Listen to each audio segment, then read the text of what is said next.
Hey everybody, get ready. This is Lauren Delisa Coleman for another episode of the Inside series for Film.io, bringing you another filmmaker from the Sundance Film Festival. And I'm so happy to have with me Lena Hudson, yay, who we have finally connected with so that she can talk about her fab film, Daddy's Girl. So Lena, thanks for taking out the time.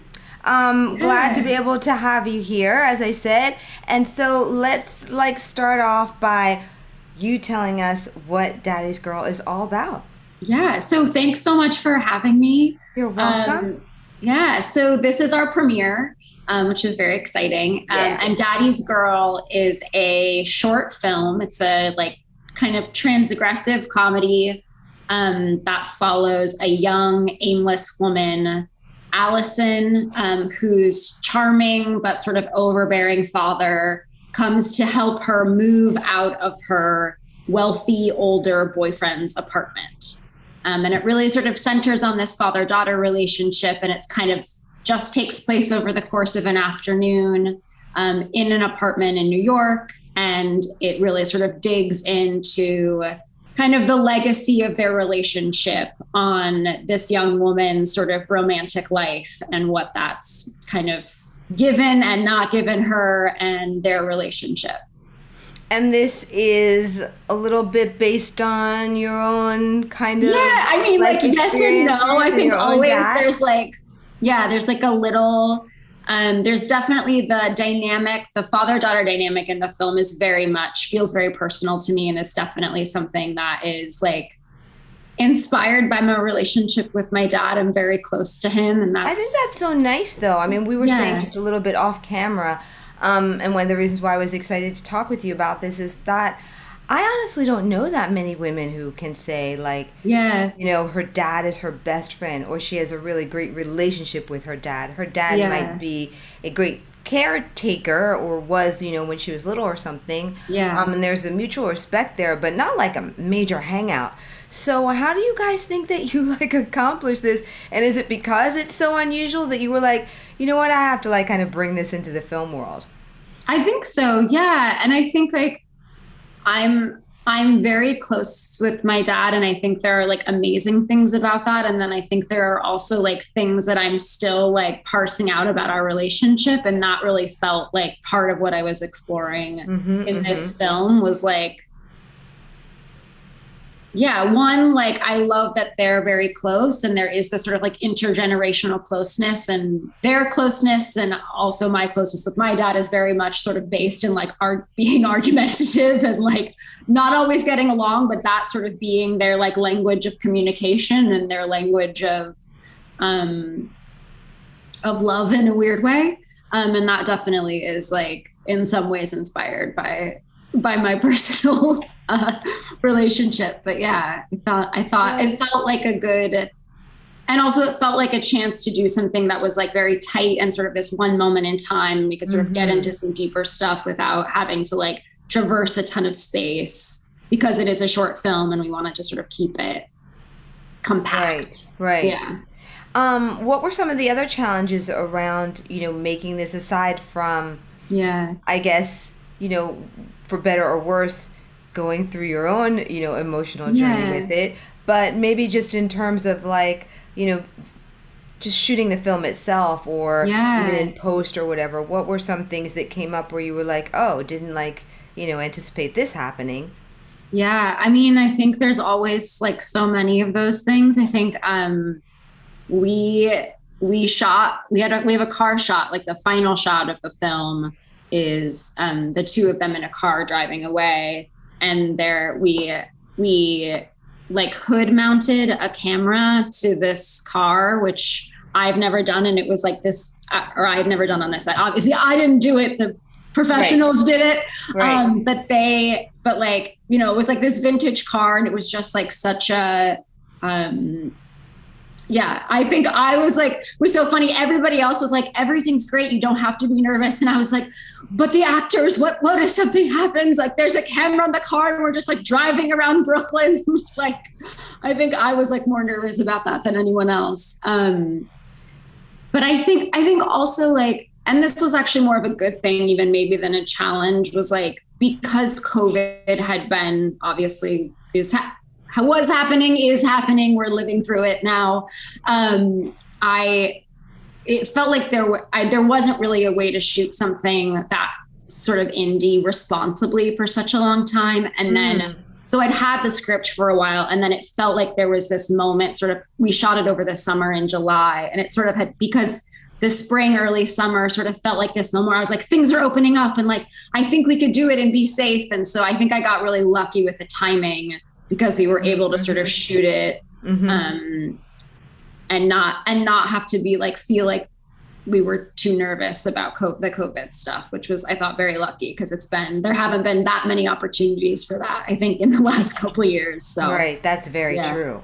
Yeah. So how did you find your team, Lena? Were these all people primarily you had worked with before? Or were they like kind of new, or did some people kind of fall out during, COVID and you had to replace them? What? I would say the two people I really knew before the project were my two producers, who I know very well and came on pretty early. But almost everyone else was like new people. I didn't know the actors. I reached out to them cold. And they're both theater actors in New York. And so I had seen them both on stage and really wanted to work with them. And so and they both read the script and said yes, which was great. And same with the DP. I really knew I wanted a female DP. And so I reached out to a few people and connected with this woman, Fletcher Wolf, who shot the film, and she did such an amazing job. And it was really amazing to connect with her. She's so talented, and not having known her before and now like having a relationship with her was great. Wow. So it sounds like things went, pretty smoothly. You just like all things considered, and what can happen. I was very, very lucky. Yes. Wow. Just amazing. And so now it's going to be premiering at Sundance. So what does that kind of feel like? I mean, when, first of all, you get the notification about it, and then now it's actually, just a breath away from happening. How do you feel about that? I feel freaking amazing.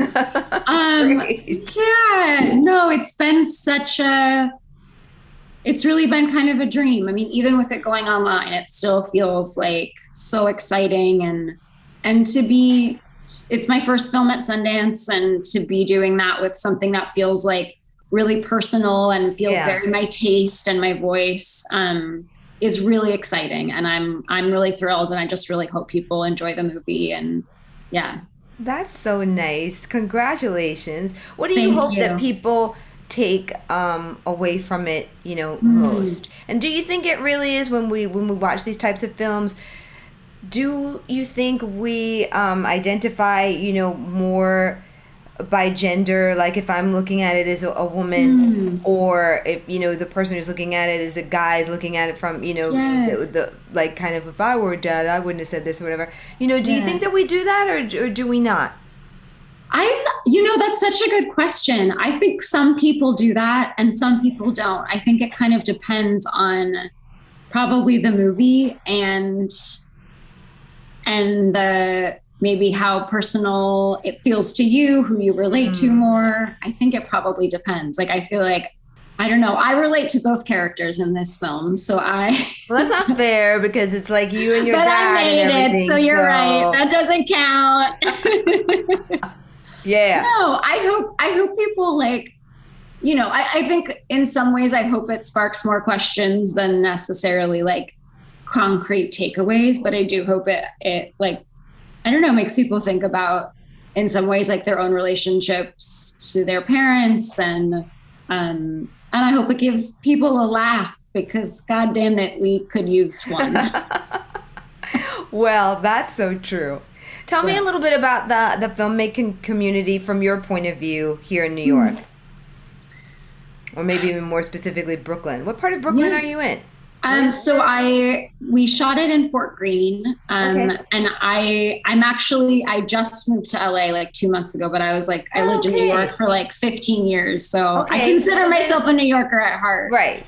when you were in New York. Lena, what was the vibe like there? What did you like the most, or what did you find that was most supportive? Yeah. I mean, I really feel like there is such a community there, especially sort of in the indie film world. I feel like people really like working, and they're down to do something. I mean, this was so small, and like to have people who were willing to like come on for just 2 days, and also like there was a real feeling on set of like feeling very constant. People were really concentrated, which is not always the case. I felt an energy on set with like, we were all here to do this thing, and that felt like amazing. And I think like there's just such a wealth of talent in New York. And that is like very exciting. And I mean, there's a wealth of talent, but that's why you just moved to LA. So not right. Well, we'll see. I mean, I'll probably go back. We never know where life will take us, but I think I had been in New York for a long time. So I just felt like it was time for a change for a bit. How many films did you make prior to this one, Lena? This is just my second film. Okay, that's what I kind of thought. So, like, not bad. Like, second one, like, premiering at Sundance, right? Yeah. Not bad at all. What are your plans next? So I have a TV series that I'll be pitching hopefully soon, which I'm very excited about. And I'm actually looking to turn the short potentially into a feature. So we'll see if that actually ends up happening. But really great. Yeah. So now how can people keep in touch with the fabulous Lena Hudson? Do you have social that you're active on, or an official site and all that? Yes. Beyond, just the film or the film menu, et cetera, et cetera. Yeah. So I'm on Instagram at Lena Hudson. And it's Lena, you guys, and Hudson spelled the traditional way. That's right. And then I have a website as well, which is lenahudson.com. And you can reach out to me through there or through Instagram. I'm reasonably active on social media. Well, I think it's okay because, filmmakers, if you're creating stuff, then you are busy doing that. You have to have an assistant do all that stuff, get all the great shots of you, like, on set, and just be throwing all that stuff on Instagram. It's very challenging to do it all and document it at the same time. You know what I mean? You just have to you need your social media intern, Lena. That's what I'm wishing for you for 2022, okay? Thank you so much. You're welcome. So, Lena, I want to thank you so much. I hope that things go well for the festival and in your new home of LA, and that 2022 is just nothing but amazing for you. Oh, thank you, Lauren. You're welcome. You guys, I hope that you have enjoyed watching this. Lena, you have to admit, just seems very, very cool. So support her. Look out for the film, Daddy's Girl, and all the other fabulousness that she'll have coming up. And I have coming up more and more interviews for you. So this has been Lauren Delisa Coleman for the Inside series at film.io. Thank you as always for watching.